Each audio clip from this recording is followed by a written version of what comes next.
presentadora del Minuto de Oro de Martina. Empecemos con gimnasia.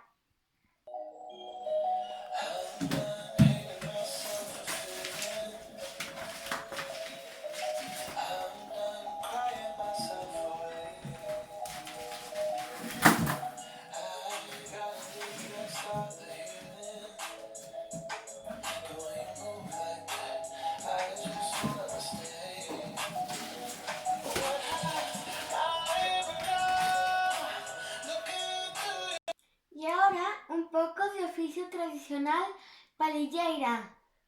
Espero que os guste.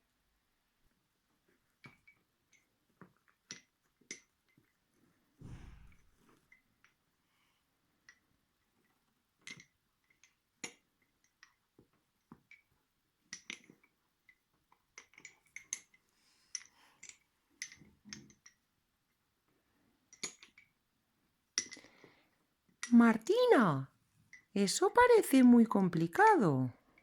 ¿Qué va? Es muy fácil.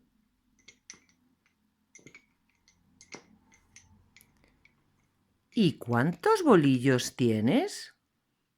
Practico con 30 bolillos.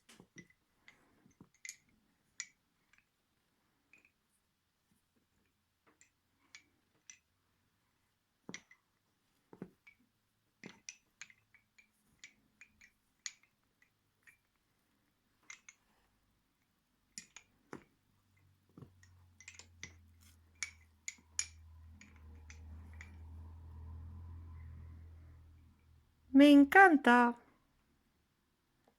Te dejo seguir bolilleando.